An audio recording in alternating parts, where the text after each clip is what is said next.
नमस्कार दोस्तों, मैं हूं मुनील और एक बार फिर से आप सभी का स्वागत करता हूं आपके अपने यूट्यूब चैनल मुनील सर की क्लासेज में। दोस्तों, दोपहर के 12 बज चुके हैं और मैं लाइव आ चुका हूं। आज के क्लास में हम लोग देखने वाले हैं जो आपके बुक का सेकेंड लेसन है, भारत इज़ माई होम, उसके समरी को और साथ में उसके सब्जेक्टिव क्वेश्चंस को। यानी इस वीडियो में हम लोग इस पाठ के पूरे निचोड़ को देखने वाले हैं। समरी को देखेंगे जो कि आपके एग्ज़ाम में 5 मार्क्स का पूछा जाता है, और सब्जेक्टिव क्वेश्चन आंसर को देखेंगे जो आपके एग्ज़ाम में 2 मार्क्स का पूछा जाता है। इससे पहले मैंने इस पार्ट के ऑब्जेक्टिव क्वेश्चंस को बता दिया था। अगर आप लोगों ने अभी तक क्वेश्चन नहीं देखा है तो आप उसे भी देख सकते हैं। तो जल्दी से सभी लोग जुड़ जाइए, और जो लोग जुड़ चुके हैं वो वीडियो को शेयर कर देंगे ताकि इस लॉकडाउन में और लोगों का भी हेल्प हो जाए। तो चलिए शुरू करते हैं आज के क्लास को। दोस्तों, सबसे पहले इस पाठ के जो लेखक हैं डॉक्टर जाकिर हुसैन, उनके जीवन परिचय को देखेंगे, क्योंकि आपके एग्ज़ाम में बहुत सारा ऑब्जेक्टिव क्वेश्चन और 2 मार्क्स का क्वेश्चन भी जीवन परिचय से एग्ज़ाम में पूछा जाता है। तो सबसे पहले उसे देखते हैं। दोस्तों, ये जो लेसन है भारत इज़ माई होम, ये एक स्पीच है यानी कि भाषण है जो कि दिया गया था डॉक्टर जाकिर हुसैन के द्वारा। डॉक्टर जाकिर हुसैन के द्वारा ये भाषण तब दिया गया था जब वे 3rd प्रेसिडेंट के रूप में यानी तीसरे राष्ट्रपति के रूप में शपथ ले रहे थे। तो चलिए और जानते हैं इनके बारे में।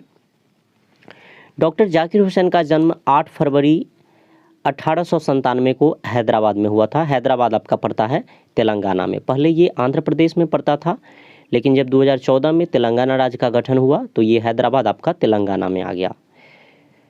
और इनकी मृत्यु 3 मई 1969 यानी 3 मई 1969 को हुई थी न्यू दिल्ली में।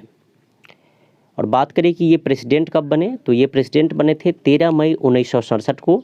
और 13 मई 1967 को जब ये प्रेसिडेंट बने, इन्होंने तीसरे राष्ट्रपति के रूप में जब शपथ लिया तभी इस भाषण को दिया था। तो आपसे एग्जाम में पूछा जाता है कि डॉक्टर जाकिर हुसैन ने भारत इज़ माई होम जो स्पीच है वो कब दिया था, तो ये दिया था 13 मई 1967 को। ये राष्ट्रपति के पद पर 13 मई 1967 से लेकर के 3 मई 1969 यानी अपनी मृत्यु तक रहते हैं। देखिए, राष्ट्रपति का कार्यकाल जो है वो 5 वर्षों का होता है, लेकिन इनकी मृत्यु जो है वो 3 मई 1969 को हो गई, यानी ये राष्ट्रपति के पद पर केवल 2 वर्ष ही रहे। अवार्ड की बात करें तो इन्हें 1963 यानी 1963 में भारत रत्न दिया गया था। आप ये भी याद रखेंगे कि भारत रत्न जो है हमारे देश का सर्वोच्च सम्मान होता है। और ये मैंने थोड़ा इनके विचारों के बारे में लिखा है। ही कंसिडर्ड, वे मानते थे, दैट कि education is the prime instrument, शिक्षा जो है वो सबसे महत्वपूर्ण इंस्ट्रूमेंट यानी कि यंत्र है फॉर नेशन बिल्डिंग यानी राष्ट्र के निर्माण के लिए। यानी डॉक्टर जाकिर हुसैन का विचार था कि शिक्षा जो है वो राष्ट्र निर्माण के लिए सबसे महत्वपूर्ण, सबसे मुख्य यंत्र है। Doctor Radha Krishnan was his role model, doctor Radha Krishnan जो थे उनके रोल मॉडल थे। रोल मॉडल का अर्थ होता है आदर्श, यानी डॉक्टर जाकिर हुसैन जो है वो डॉक्टर राधा कृष्णन को अपना आदर्श मानते थे। डॉक्टर राधा कृष्णन के बारे में आप लोग जानते होंगे कि ये हमारे देश के प्रथम वाइस प्रेसिडेंट यानी कि उपराष्ट्रपति थे, जिनका जन्मदिन हम लोग 5 सितंबर को टीचर्स डे के रूप में मनाते हैं। तो ये था डॉक्टर जाकिर हुसैन के बारे में एक ब्रीफ इंट्रोडक्शन, जिससे आपके एग्ज़ाम में ढेर सारा ऑब्जेक्टिव पूछा जाता है और 2 मार्क्स का भी क्वेश्चन कभी कभी पूछा जाता है। तो चलिए अब हम लोग देखते हैं इस पाठ के समरी को। Bharat is my home is an extract from a speech delivered by doctor Zakir Hussain. Bharat is my home यानी कि ये पाठ इज़ एन एक्सट्रैक्ट एक अवतरण है, एक उद्धरण है, यानी एक अंश है, फ्रॉम ए स्पीच भाषण का, delivered by doctor Zakir Hussain जो डॉक्टर जाकिर हुसैन के द्वारा दिया गया था। यानी ये जो लेसन है डॉक्टर जाकिर हुसैन के द्वारा दिए गए भाषण का एक अंश है। आगे आपका ही डिलीवर्ड दिस स्पीच, उन्होंने इस भाषण को दिया था after taking oath as the 3rd president of India in 1967, 1967 में भारत के तीसरे राष्ट्रपति के रूप में शपथ लेने के बाद। यानी उन्होंने इस भाषण को 1967 में दिया था भारत के तीसरे राष्ट्रपति के रूप में शपथ लेने के बाद। आगे है आपका, he takes the oath of loyalty, वे वफादारी का शपथ लेते हैं, टू द इंडियन कॉन्स्टिट्यूशन, भारतीय संविधान के प्रति, यानी वे भारतीय संविधान के प्रति वफादार रहने का शपथ लेते हैं। ही प्रोमिस्ड, वे वादा करते हैं, पीपल टू, यानी वे लोगों से वादा करते हैं, to serve them without any discrimination, बिना किसी भेदभाव के उनकी सेवा करने का। डिस्क्रिमिनेशन का मतलब होता है भेदभाव, यानी डॉक्टर जाकिर हुसैन जो है वो अपने शपथ लेने के बाद भाषण देते हैं और भाषण में क्या लोगों से वादा करते हैं, तो लोगों से वादा करते हैं कि वे बिना किसी भेदभाव के, बिना हिंदू मुस्लिम किए हुए, बिना धर्म को देखे हुए, बिना जाति को देखे हुए, बिना अमीरी गरीबी को देखे हुए, लोगों को बिना किसी भेदभाव के उनकी सेवा करेंगे। आगे है आपका सेकेंड पैराग्राफ, ये पैराग्राफ आपका कंप्लीट हुआ। आप अपने नोटबुक में पैराग्राफ को चेंज करेंगे। सेकेंड पैराग्राफ है आपका, फर्स्ट ऑफ ऑल, सबसे पहले, ही थैंक्स टू पीपल, वह लोगों को धन्यवाद देते हैं, टू एलेक्ट हिम, उन्हें चुनने के लिए, फॉर द हाईएस्ट रैंक, सबसे ऊंचे पद के लिए। देखिए भारत में जो राष्ट्रपति का पद है वो सबसे ऊंचा पद माना जाता है। भारत का जो प्रथम नागरिक है वो राष्ट्रपति होता है, यानी सबसे पहला व्यक्ति जो है वो राष्ट्रपति होता है। तो डॉक्टर जाकिर हुसैन जो है वो सबसे पहले क्या करते हैं, लोगों को धन्यवाद देते हैं उन्हें चुनने के लिए। किसके लिए, तो हाईएस्ट रैंक, यानी सबसे ऊंचा पद जो है उस पर आसीन करने के लिए, उस पर बैठाने के लिए लोगों का धन्यवाद करते हैं। सबसे पहला नागरिक जो है देश का वो राष्ट्रपति यानी प्रेसिडेंट होता है। फिर उसके बाद जो दूसरा नागरिक है वो वाइस प्रेसिडेंट यानी कि उपराष्ट्रपति होता है, और तीसरा नागरिक जो है वो राष्ट्रपति होता है। आप ये भी जनरल नॉलेज के लिए याद रखेंगे। और अभी वर्तमान में राष्ट्रपति कौन है ये आपको पता होगा, रामनाथ कोविंद है। उपराष्ट्रपति कौन है, एम वेंकैया नायडू हैं। और प्रधानमंत्री तो सभी को याद रहता है, कौन, तो नरेंद्र मोदी। चलिए आगे देखते हैं। ही सेज दैट, वे कहते हैं कि Bharat is his home, Bharat उनका घर है, एंड इट्स पीपल आर, और इसके लोग, हिज फैमिली, और इसके लोग क्या हैं, फैमिली हैं। यानी क्या कहते हैं डॉक्टर जाकिर हुसैन कि भारत हमारा घर है, भारत मेरा घर है, और इसके जो लोग हैं वो हमारे परिवार हैं, हमारे परिवार के सदस्य हैं। चलिए आगे देखते हैं। ही सेज, वे कहते हैं, दैट कि education is the prime instrument, शिक्षा सबसे प्रमुख यंत्र है, टू डेवलप, विकास के लिए, फॉर एनी कंट्री और स्टेट, किसी भी देश और राज्य के लिए। यानी डॉक्टर जाकिर हुसैन कहते हैं कि शिक्षा जो है सबसे प्रमुख यंत्र है किसी भी राज्य या किसी भी देश के विकास के लिए।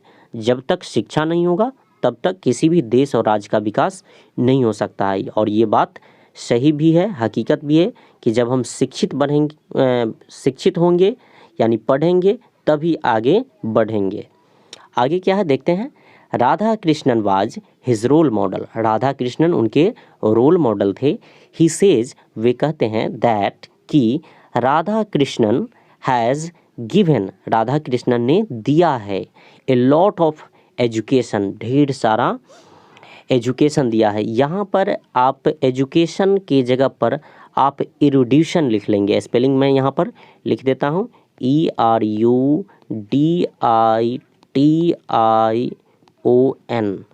एरुडिशन का मतलब होता है ग्रेट नॉलेज, यानी बहुत ज़्यादा ज्ञान। तो एजुकेशन भी सही है हालांकि, लेकिन एरुडिशन लिखेंगे तो और अच्छा लगेगा।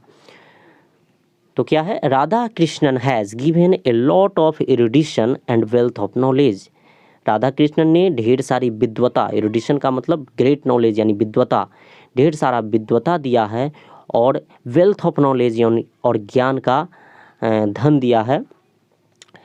किसे दिया है, तो प्रेसिडेंसी को यानी राष्ट्रपति पद को। ठीक है, आप यहाँ चाहे तो आप लगा सकते हैं टू द प्रेसिडेंसी। ठीक है, चलिए नेक्स्ट आगे देखते हैं।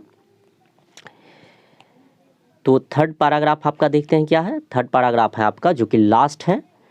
According to doctor Zakir Hussain, doctor Zakir Hussain के अनुसार, वर्क्स हैज़ टू एस्पेक्ट्स, यानी किसी भी काम के करने का दो दृष्टिकोण होता है। फर्स्ट इज इंडिविजुअल, प्रथम जो है वो व्यक्तिगत होता है, and second is for social, और दूसरा जो है वो सामाजिक होता है। बोथ आर म्यूचुअली फ्रूटफुल, दोनों जो है वो म्यूचुअली यानी परस्पर, फ्रूटफुल यानी फलदायक है। डॉक्टर जाकिर हुसैन कहते हैं कि जब हम कोई काम करते हैं तो उसके दो दृष्टिकोण होते हैं, या तो वो काम हम खुद के लिए कर रहे हैं या वो काम हम समाज के लिए करते हैं। तो दोनों जो है परस्पर एक दूसरे से जुड़े हुए हैं, दोनों फ्रूटफुल हैं, यानी अपने लिए जब आप काम करेंगे तो कहीं ना कहीं आपके समाज के लिए भी काम होगा, और जब आप समाज के लिए काम करेंगे तो कहीं ना कहीं आपके लिए भी वो काम होगा, आपकी भी उससे उन्नति होगी। तो दोस्तों ये था आपका समरी, ठीक है, जो कि मैंने 3 पैराग्राफ में कवर किया है। आपके एग्जाम में 5 मार्क्स का पूछा जाता है। तो आइए अब देखते हैं इस पाठ के सब्जेक्टिव क्वेश्चन आंसर को। क्वेश्चन नंबर 1 में आपसे पूछा गया है, what is doctor Zakir Hussain's concept of education. What is doctor Zakir Hussain's, doctor Zakir Hussain का क्या है कॉन्सेप्ट ऑफ एजुकेशन, यानी शिक्षा संबंधी अवधारणा, यानी शिक्षा के संबंध में डॉक्टर जाकिर हुसैन के क्या विचार थे। तो जैसा कि हम लोगों ने समरी में भी देखा था कि शिक्षा से संबंधित इनके क्या विचार थे, और यहाँ पर भी हम लोग देख लेते हैं। अकॉर्डिंग टू जाकिर हुसैन, जाकिर हुसैन के अनुसार education is the prime instrument, शिक्षा जो है वो मुख्य यंत्र है फॉर डेवलपमेंट, विकास के लिए। Without education is the life is hello, बिना शिक्षा के जीवन क्या है वो हेल है, यानी नरक है। तो देखिए डॉक्टर जाकिर हुसैन क्या मानते थे कि किसी भी राज्य या देश के विकास के लिए जो सबसे ज़रूरी चीज़ है वो एजुकेशन है, और जिस व्यक्ति के जीवन में एजुकेशन नहीं है वो क्या है, उसका जीवन जो है वो नर्क के समान है। और बात सही भी है, जब तक हम शिक्षित नहीं होंगे, जब तक हम पढ़ेंगे नहीं, तब तक आगे बढ़ेंगे नहीं। नेक्स्ट देखते हैं, क्वेश्चन नंबर 2 में आपसे पूछा गया है, why does doctor Zakir Hussain call India the young state of N ancient people. Why does doctor Zakir Hussain call India, doctor Zakir Hussain Bharat को क्यों बुलाते हैं the young state of ancient people, यानी युवा देश, स्टेट का मतलब राज्य भी होता है और कभी कभी देश भी समझा जाता है। द यंग स्टेट यानी युवा देश, युवा राष्ट्र, ऑफ एन एंशिएंट पीपल यानी प्राचीन लोगों का। यानी डॉक्टर जाकिर हुसैन जो है वो भारत को कहते हैं, क्या कहते हैं कि यह एक युवा देश है, लेकिन कैसे लोगों का, तो प्राचीन लोगों का। तो क्यों ऐसा कहते हैं, समझते हैं इसे। Doctor Zakir Hussain called India, doctor Zakir Hussain Bharat को कहते हैं the young state of ancient people, युवा देश, प्राचीन लोगों का, यानी प्राचीन लोगों का युवा देश। बिकॉज क्योंकि we are people of new generation, हम लोग नई पीढ़ी के लोग हैं, बट लेकिन we believe in our ancient culture, लेकिन हम लोग अपने पुराने संस्कृति में विश्वास करते हैं।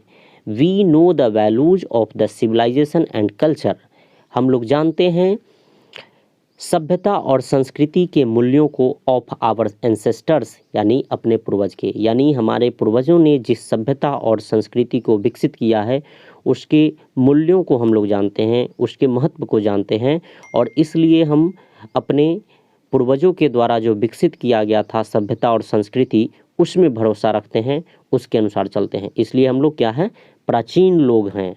लेकिन ये जो देश है ये कैसा देश है, तो ये नया देश है, यानी कि भारत जो है एक नया देश है, क्योंकि नए लोगों का है, और एक पुराना देश भी है क्योंकि ये पुराने ख्यालात के लोगों का है, यानी यंग स्टेट है, युवा देश है, एंड एंशिएंट पीपल यानी कि प्राचीन लोगों का। तो आप ये समझ गए होंगे कि डॉक्टर जाकिर हुसैन क्या कहना चाहते थे। चलिए आगे देखते हैं, क्वेश्चन नंबर 3। दोस्तों मैंने यहाँ जो लिखा है 2019 का एस, 2020 का ए, इसका मतलब क्या है, इससे पहले भी आपके क्वेश्चन में आया था। ये जो क्वेश्चन है ये आपका 2020 में साइंस और कॉमर्स में पूछा गया है, इसलिए मैंने यहाँ पर लिखा है 2020 एस प्लस सी, एस मतलब साइंस, सी मतलब कॉमर्स। नेक्स्ट है आपका, तो ये क्वेश्चन नंबर 2 पूछा गया था आपका 2019 में साइंस में और 2020 में आर्ट्स में पूछा गया था। क्वेश्चन नंबर 3 में देखते हैं, व्हाई जाकिर हुसैन ओवरहेम्ड, डॉक्टर जाकिर हुसैन जो है वो क्यों ओवरहेम्ड हो गए, अभिभूत हो गए। ठीक है, तो अभिभूत क्यों हो गए, मतलब इमोशनल टाइप के हो गए, तो क्यों हो गए? ये क्वेश्चन पूछा था 2018 के साइंस और कॉमर्स में। आप क्वेश्चन बैंक से भी आप मिला सकते हैं। और जो क्वेश्चन आपको पूछा जा चुका है वो क्वेश्चन बार बार रिपीट किया जाता है, तो ये सब क्वेश्चन जो है आप इसमें VVI टिक करके रख लेंगे अपने नोटबुक में। यही क्वेश्चन फिर से आपके एग्जाम में आएगा। तो देखते हैं इसके आंसर को। डॉक्टर जाकिर हुसैन ओवरहेम्ड, डॉक्टर जाकिर हुसैन ओवरहेम्ड हो गए, अभिभूत हो गए by the trust of people, लोगों के भरोसे से, हु हैव प्लेस्ड, जिसने बैठा दिया था, in the highest office of the country, देश के सबसे ऊंचे कार्यालय में। यानी जो भारत के लोग हैं उनके विश्वास को देखकर, भरोसे को देखकर डॉक्टर जाकिर हुसैन जो है वो ओवरहेम्ड हो गए, क्योंकि लोगों ने उन्हें देश के सर्वोच्च जो कार्यालय होता है, यानी सर्वोच्च भवन जो होता है, राष्ट्रपति भवन, ठीक है, वहाँ पर बैठा दिया था लोगों ने। क्वेश्चन नंबर 4 में आपसे पूछा गया है, what did doctor Radhakrishnan bring to the presidency, यानी what did doctor Radhakrishnan bring, यानी डॉक्टर राधाकृष्णन ने क्या लाया था, टू द प्रेसिडेंसी, यानी प्रेसिडेंसी में। प्रेसिडेंसी का मतलब होता है राष्ट्रपति का पद या राष्ट्रपति का भवन। तो यहाँ पूछा जा रहा है कि राधा कृष्णन जब आए प्रेसिडेंसी में तो उन्होंने क्या लाया। तो आप सभी को पता है कि राधा कृष्णन, जिनका जन्मदिन हम लोग 5 सितंबर को टीचर्स डे के रूप में मनाते हैं, वो एक बहुत ही बड़े विद्वान व्यक्ति थे। तो ऐसा विद्वान व्यक्ति जब राष्ट्रपति या प्रधानमंत्री बनता है तो वो पद के लिए एक गरिमा की बात होती है, यानी राष्ट्रपति पद भी है वो धन्य हो गया। तो इसी तरह का कुछ कहते हैं डॉक्टर जाकिर हुसैन भी। देखते हैं क्या कहते हैं। Doctor Radhakrishnan brought to the presidency, doctor Radhakrishnan ने लाया प्रेसिडेंसी में ए मेंटल इक्विपमेंट, एक मानसिक उपकरण, यानी बहुत अच्छा दिमाग, ए लॉट ऑफ एरुडिशन, ढेर सारा विद्वता, एंड वेल्थ ऑफ नॉलेज, और ज्ञान का धन, rarely to be found anywhere, जो कहीं भी दुर्लभता से पाया जाता है। चलिए अगला क्वेश्चन देखते हैं, जो कि आज का लास्ट क्वेश्चन है। क्वेश्चन नंबर 5 में आपका, what oath did doctor Zakir Hussain take off, doctor Zakir Hussain क्या शपथ लेते हैं। तो देखिए डॉक्टर जाकिर हुसैन जो है वो क्या शपथ लेते हैं। Zakir Hussain took oath, doctor Zakir Hussain शपथ लेते हैं loyalty to constitution of India, Bharat के संविधान के प्रति वफादारी का, एंड सर्व द पीपल, और लोगों के सेवा करने का, विदाउट एनी डिस्क्रिमिनेशन, बिना किसी भेदभाव के लोगों की सेवा करने का। यानी डॉक्टर जाकिर हुसैन जब शपथ लेते हैं तो क्या शपथ लेते हैं कि मैं भारत के संविधान के प्रति वफादार रहूँगा और बिना किसी भेदभाव, यानी कि अमीर गरीब, हिंदू मुस्लिम, जाति धर्म ये देख करके ये नहीं देखूँगा, और बिना किसी भेदभाव के लोगों की सेवा करूँगा। तो दोस्तों आज की वीडियो में बस इतना ही था। मैंने ये जो 5 क्वेश्चन करवाया है ये आप अपने नोटबुक में लिख कर कंठस्थ कर लेंगे। अगर इस लेसन से क्वेश्चन आता है तो इस 5 क्वेश्चन से बाहर का कोई क्वेश्चन 2 मार्क्स में आपको देखने को नहीं मिलेगा। और 4 मार्क्स का क्वेश्चन भी आपके एग्ज़ाम में पूछा जाता है एक्सप्लेनेशन करने के लिए। तो एक्सप्लेनेशन वाले जितने भी क्वेश्चन हैं वो सारे चैप्टर्स के क्वेश्चन मैं एक ही वीडियो में करवा दूंगा, ठीक है। तो अभी हम लोगों ने 2 मार्क्स का क्वेश्चन कर लिया और समरी 5 मार्क्स में आता है वो कर लिया, और 4 मार्क्स का मैं एक अलग से वीडियो लाऊंगा जिसमें सारे लेसन का एक ही साथ हो जाएगा। आप एक्सप्लेनेशन वाले अपने एक्सप्लेनेशन वाला क्वेश्चन ना भी करते हैं और समरी आपको याद रहता है तो समरी को आप एक्सप्लेनेशन में लिख सकते हैं। अगर आपको लगे कि समरी में वो चीज़ मैंने पढ़ा है जो चीज़ यहाँ पर एक्सप्लेन करने के लिए पूछ रहा है, तो आप ना भी पढ़े एक्सप्लेनेशन वाला तो चल जाएगा, लेकिन ऐसा नहीं होगा कि आप नहीं पढ़े। मैं उसका वीडियो ज़रूर लाऊंगा जिसमें सारे चैप्टर्स का आपका एक्सप्लेनेशन यानी 4 मार्क्स का क्वेश्चन रहेगा। तो ठीक है, आज के लिए बस इतना ही था। कल मिलते हैं इसी टाइम पर। तब तक जय हिंद, जय भारत, जय बिहार।